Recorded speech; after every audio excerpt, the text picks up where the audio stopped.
Buenas tardes, muchachos del curso de análisis estructural.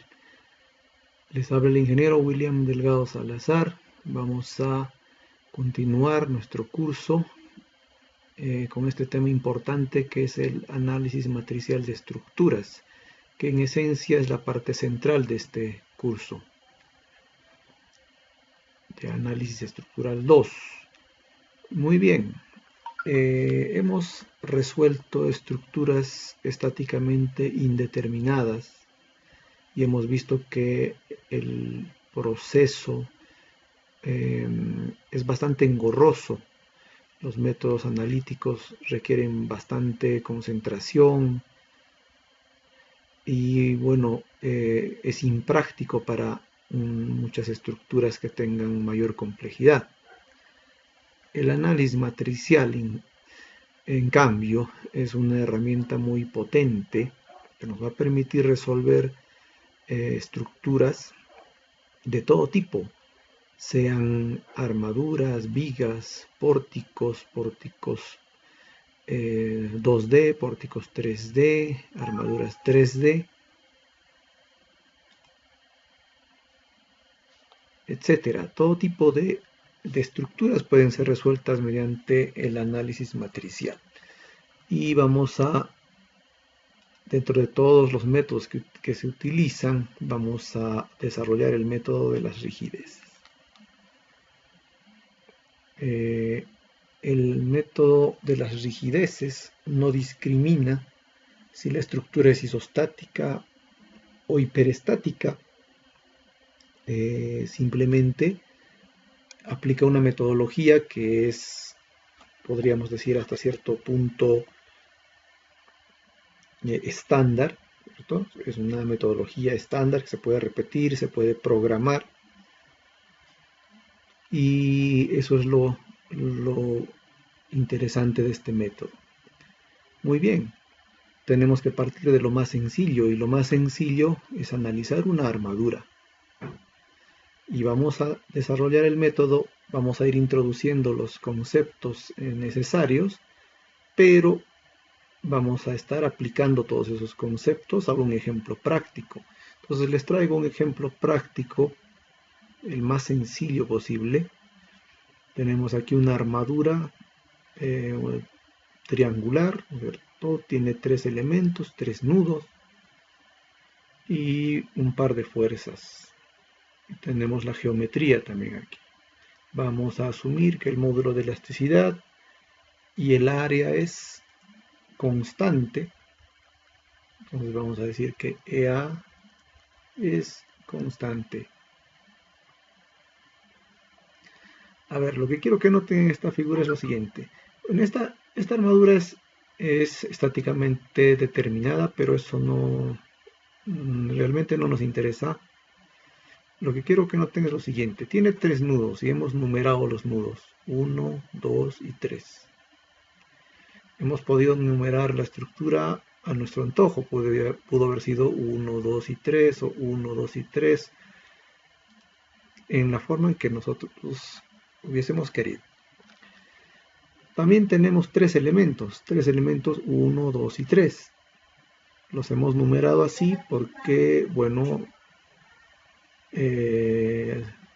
ha sido nuestro antojo. Hemos podido numerar los elementos en cualquier forma. Lo importante de este método es que hay que nombrar cada nudo. Significa que los vamos a nombrar, pueden ser con números o letras, pero cada nudo tiene que tener un nombre. Lo usual es usar números. Y los elementos van a ser definidos por 2 nudos. Por ejemplo, el elemento 1 va a ser el elemento que va del nudo 1 al nudo 2. Y el elemento 2 va a ser el elemento que va del nudo 2 al nudo 3, o del 3 al 2, si quieren.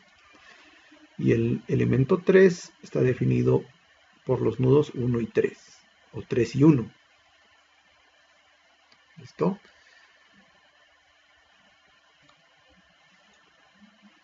De la resistencia de materiales, nosotros obtenemos una ecuación como esta, que nos dice que el desplazamiento en una barra es igual a la fuerza interna por la longitud del elemento, todo esto dividido entre el área del elemento y el módulo de elasticidad.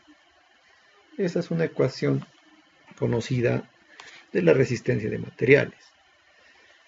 Nótese que vamos a llamarle a los desplazamientos internos con una letra D minúscula para estandarizar, y a las fuerzas internas las vamos a llamar o denominar con una letra Q minúscula, y L es la longitud. Muy bien. Entonces, en este ejemplo tenemos una armadura donde hemos graficado las fuerzas internas Q1, Q2, Q3. No hemos prestado atención en los signos, si se trata de tracciones o compresiones, no. Eso, por lo pronto, no es relevante. Podríamos reescribir esta ecuación de la siguiente forma. Podríamos decir entonces que Q1 es igual al área 1 por el módulo de elasticidad 1 entre la longitud 1, lo voy a escribir así, con un paréntesis, y todo esto multiplicado por el desplazamiento interno 1. Y podemos replicar esto para las tres barras. Entonces el Q2 será igual al área 2, módulo de elasticidad 2, longitud 2, desplazamiento interno 2. Y lo mismo para la tercera barra.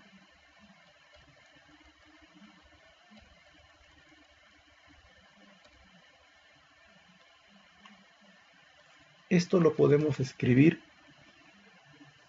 en forma matricial. Y voy a escribirlo así. Aquí tendríamos Q1. Hacemos un espacio.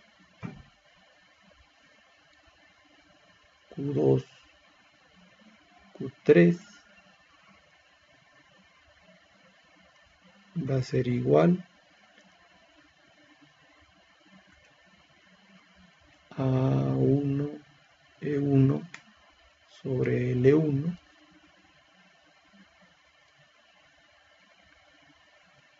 primero escribo la ecuación y luego explicamos.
Muy bien, estas ecuaciones que hemos escrito arriba las podemos escribir en esta forma, ¿no? En forma de matrices.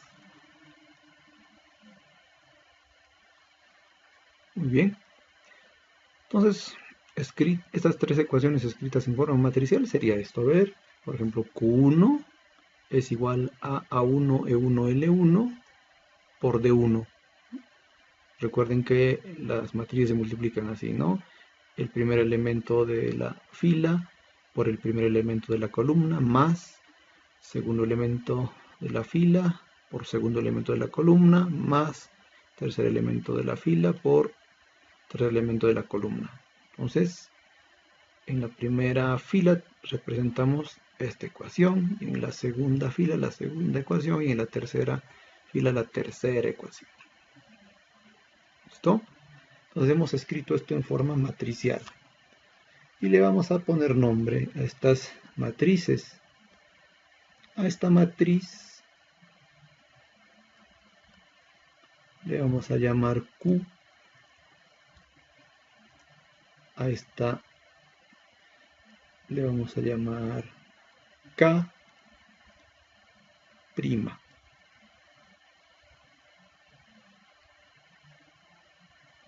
Y a esta D. Vamos a usar la siguiente terminología. Llaves vamos a utilizar cuando nuestra matriz sea en realidad un vector. Porque este es un vector, ¿no? Es una matriz de una fila o una columna. D también es un vector. Y entre corchetes vamos a denominar las matrices. Entonces vamos a ponerles nombre a esta primera matriz, o le vamos a llamar vector.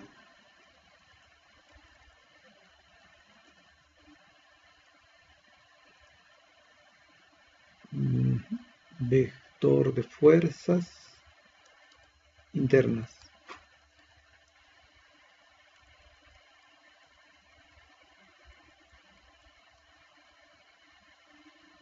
Acá le vamos a llamar matriz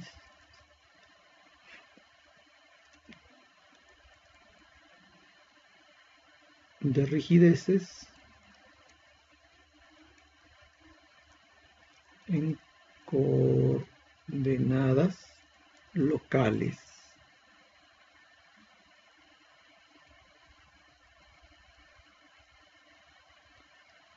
Y a D le vamos a llamar vector de desplazamientos internos.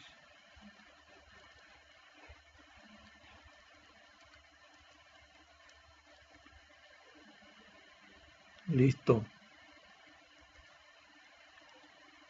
Quiero notar acá algo muy importante. Queremos resolver esto. ¿Qué conocemos? Conocemos la geometría, conocemos las cargas externas. No conocemos las fuerzas externas y no conocemos las fuerzas internas, ni los desplazamientos. Ojo, acá hemos puesto una estructura isostática. Seguramente que si nos ponemos a resolver esto, hallamos fácilmente las reacciones, etcétera, ¿no? Pero pensemos que este es un método general. Imagínense que esta es una estructura hiperestática, de varios grados de hiperestaticidad. Entonces, no conocemos las reacciones y no conocemos las fuerzas internas. ¿Listo? Entonces, en esta ecuación que hemos escrito, el vector Q minúscula es desconocido. Nosotros no conocemos las fuerzas internas. El vector D minúscula también es desconocido. Nosotros no conocemos los desplazamientos internos. Y el vector K', que solamente depende de ¿qué? ¿Qué necesitamos conocer para saber en la matriz K'? Necesitamos el área, el módulo de elasticidad y la longitud de cada una de las barras. Es solamente geometría y propiedades mecánicas del material. Entonces son valores conocidos. Entonces nosotros esta matriz de rigideces en coordenadas locales la podemos armar, la conocemos, es un valor conocido. ¿Listo? Entonces, para poner un poco de orden a lo que estamos haciendo, estamos hablando de la matriz de rigideces. ¿Listo? Muy bien. Al igual que la matriz de rigideces, es importante conocer la matriz, una segunda matriz que se llama matriz de transformación de desplazamientos. Y a eso vamos a ver. Entonces vamos a numerar, acá le vamos a poner A.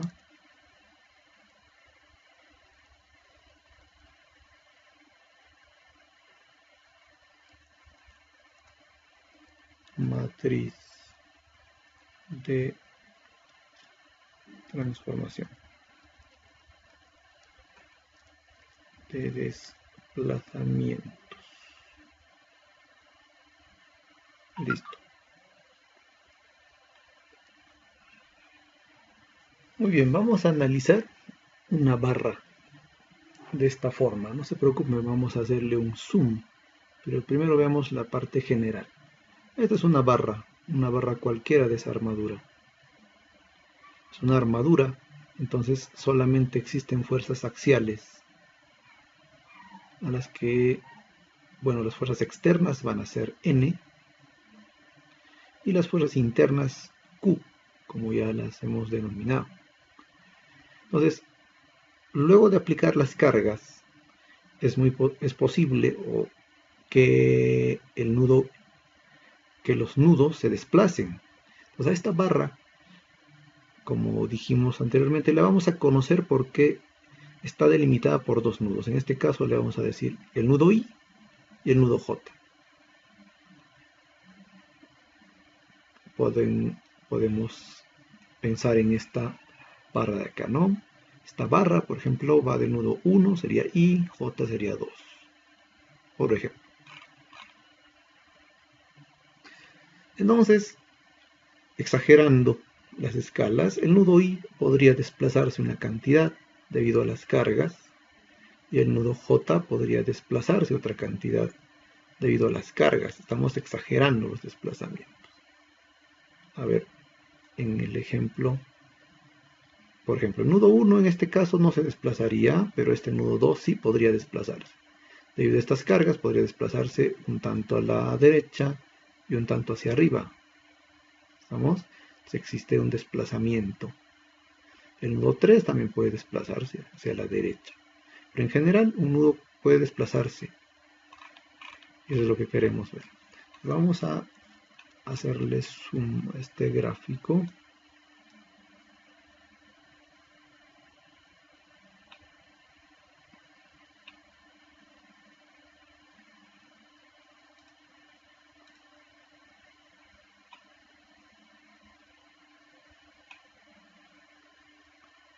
Muy bien, ¿qué tenemos acá? El nudo I se ha desplazado a una posición I'. Entonces existe un desplazamiento al que le vamos a llamar DI, de mayúscula sub I. Este desplazamiento de sub I se puede descomponer en coordenadas conocidas. Lo que queremos nosotros es convertir estos desplazamientos a coordenadas globales. Por eso lo que vamos a hallar es la matriz de transformación de desplazamientos. Vamos a convertir nuestras coordenadas locales a coordenadas globales. A ver, por ejemplo, esta barra tiene coordenadas locales. Podríamos decir que el X existe un X que va a lo largo del eje y un Y que es perpendicular. Esas serían sus coordenadas locales. Pero cada barra tiene su coordenada local. Si en este ejemplo tenemos 3 barras, entonces tenemos 3 coordenadas locales. Para poder compatibilizar los cálculos necesitamos trabajar con una sola coordenada. Entonces vamos a trabajar con coordenadas globales. Globales significa que vamos a usar, para este caso, X va a la horizontal y Y a la vertical. Muy bien, entonces este desplazamiento de I se puede descomponer en un DIX, sería un desplazamiento horizontal, o el componente horizontal del desplazamiento, y DIY, el componente vertical del desplazamiento. Si al ángulo que forma la barra con la horizontal le llamamos alfa, ¿no? Entonces, este desplazamiento que está con azul será dx por el coseno de alfa. ¿Estamos? Dx por el coseno de alfa.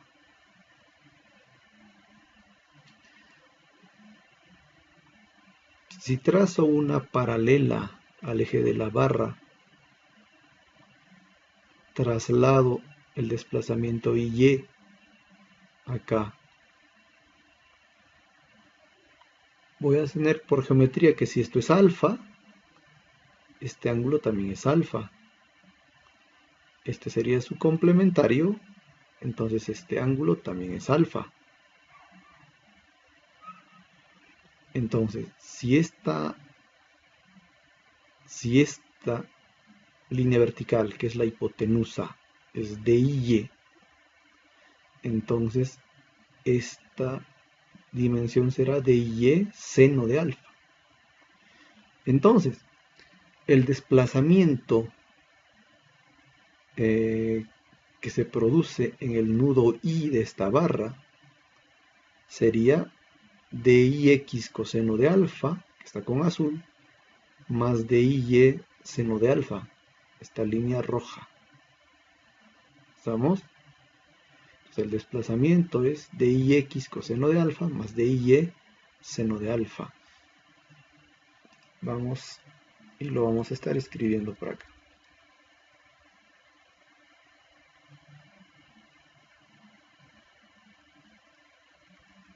Entonces le podemos llamar así, ¿no? D minúscula I va a ser igual a DIX coseno de alfa más DY seno de alfa.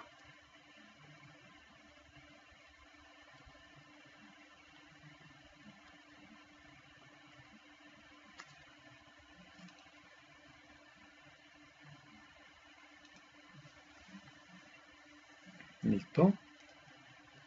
Entonces podemos hacer un análisis similar en el otro extremo, en el extremo J. Entonces el nudo J podría trasladarse a una posición cualquiera, J'. Ojo con los signos. Acá en Y he tomado un desplazamiento X positivo y en Y también he tomado un desplazamiento Y positivo. Entonces, siguiendo la misma lógica, en J voy a tomar un desplazamiento X negativo hacia atrás, hacia la izquierda, y un desplazamiento Y negativo hacia abajo. ¿Vamos? Entonces puedo decir lo siguiente. Si igual J se desplaza a J', el desplazamiento total del nudo es dJ. Ese desplazamiento lo puedo descomponer en dJx y en un dJy. Este ángulo alfa se repite acá, es el mismo ángulo alfa. Entonces, si esto es alfa y esto es dJx, este tramo que está con azul será dJx coseno de alfa.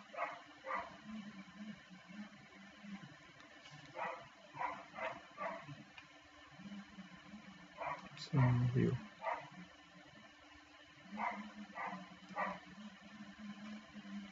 Si dJy lo traslado acá, trazo una paralela al eje. Si esto es alfa, esto también es alfa. Si la hipotenusa es dJy, entonces esta distancia se llama dJy seno de alfa. Entonces el desplazamiento en este extremo va a ser dJx coseno de alfa más dJy seno de alfa. Pero noten una cosa, que si en este tramo el desplazamiento es positivo, porque las fuerzas internas van en pares, ¿no es cierto? Si acá el desplazamiento es positivo, aquí el desplazamiento es negativo. ¿Estamos? Tenemos un desplazamiento negativo. Porque si acá estábamos hablando de tracción, bueno, si la de tracción sigue, ¿no? Pero si acá la flecha era hacia la izquierda, acá la flecha es hacia la derecha. Entonces puedo decir yo lo siguiente, que en el extremo J es igual a djx más djy, pero el desplazamiento total de la barra va a ser igual a di menos dj.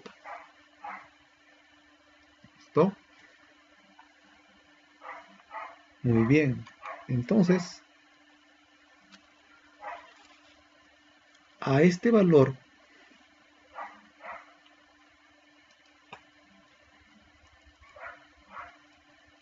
en análisis matricial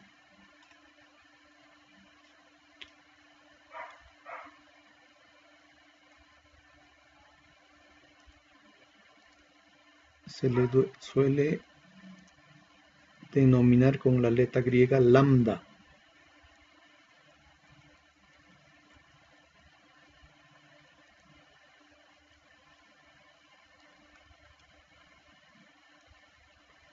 De esta forma.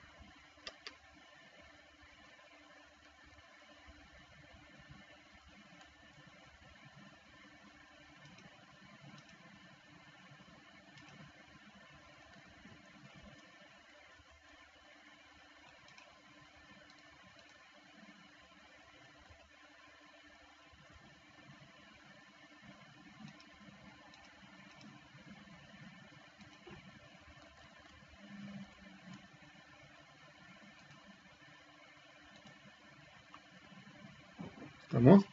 Entonces, al coseno de alfa en análisis matricial le llamamos lambda x y al seno de alfa le llamamos lambda y.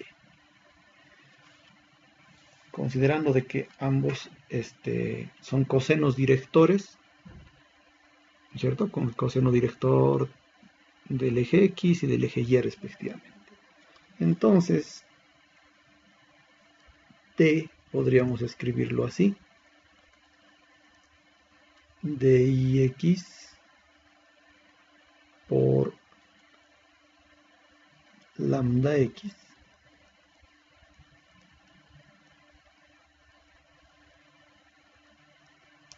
más dy por lambda y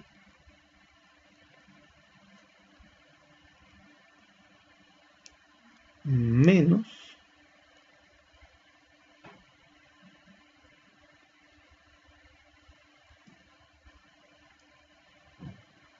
de jx lambda x menos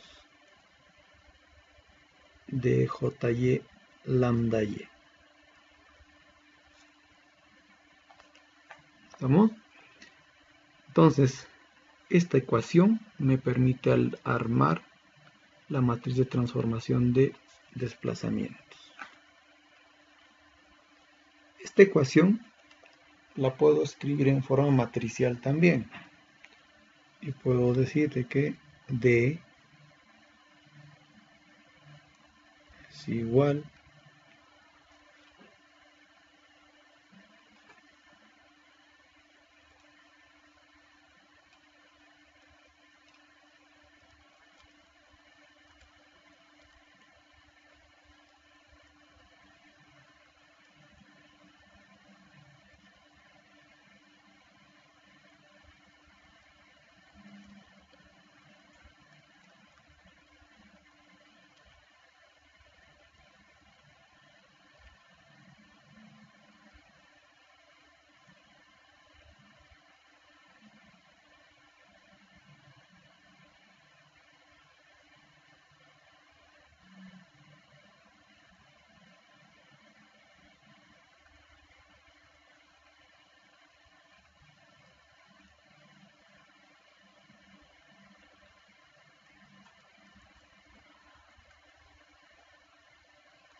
de esta forma.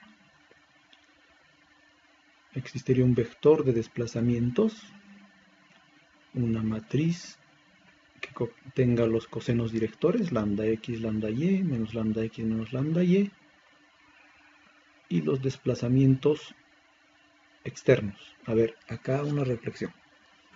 D minúscula hace referencia a los desplazamientos internos, ¿cierto? Las deformaciones de las barras, que son a lo largo del eje de las barras. Y los D mayúscula son desplazamientos de los nudos, que pueden ser desplazamientos en el eje X o Y. ¿Listo? En realidad lo que hemos escrito es una fila nada más de la matriz de transformación. ¿Listo? Y esto lo podríamos escribir de esta forma.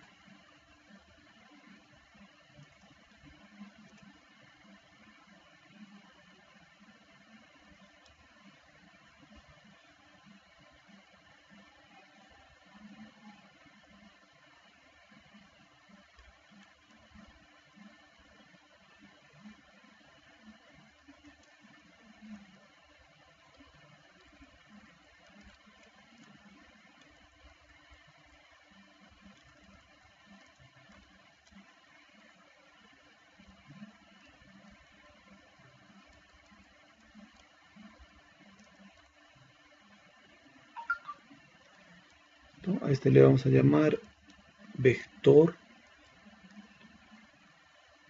de desplazamientos internos o locales.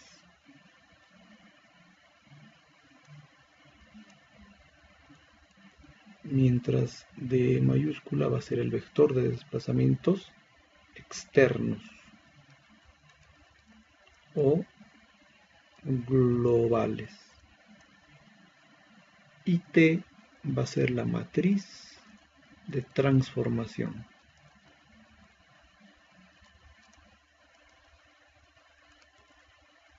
Matriz de transformación de desplazamientos.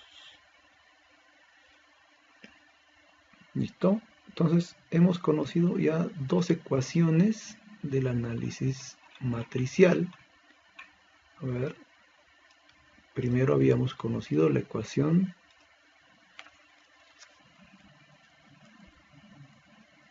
de la matriz de rigideces. Este le vamos a llamar ecuación 1. Y a esta ecuación le vamos a llamar ecuación 2. ¿Listo? Muy bien. Hasta acá vamos a dejar esta primera grabación o esta primera parte del video.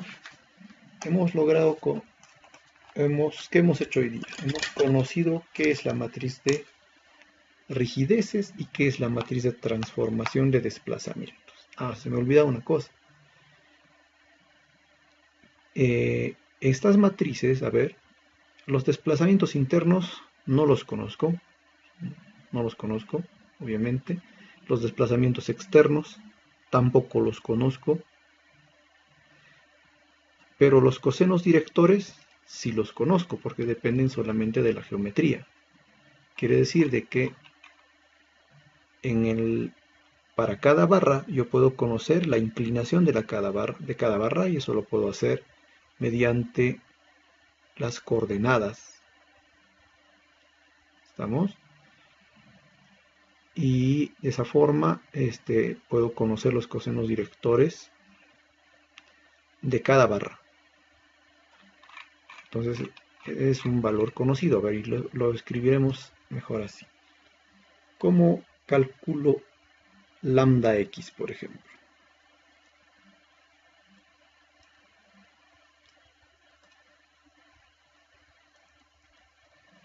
Lambda x, si yo conozco las coordenadas de los nudos x, y, a ver, lo voy a poner así.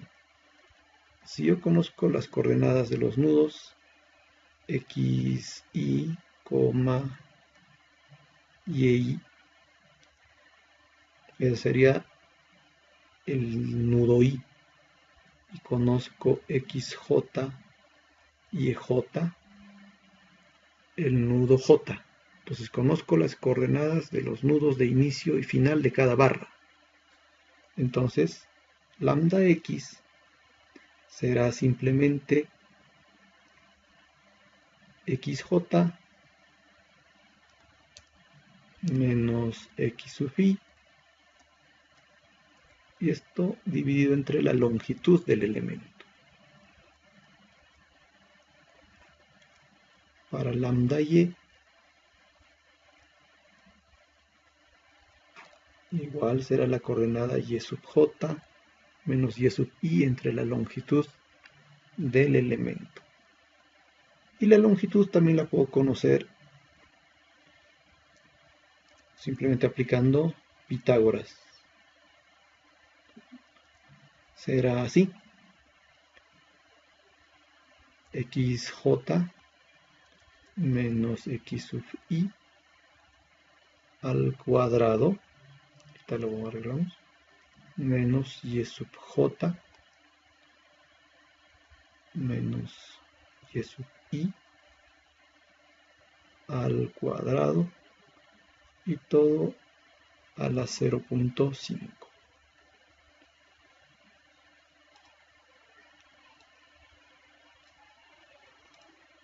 Solo Pitágoras, ¿no? Entonces, si me basta conocer las coordenadas de los nudos, a ver, para un elemento cualquiera que va del nudo I al nudo J, me basta conocer las coordenadas de los nudos I y J. Así puedo determinar primero la longitud del elemento, y puedo determinar lambda X y lambda Y. Muy bien, hasta acá con este primer video. Vamos a continuar en un siguiente video. Seguramente que van a ver va a ser un video en varias partes, ¿no? Muy bien, nos estamos en contacto entonces.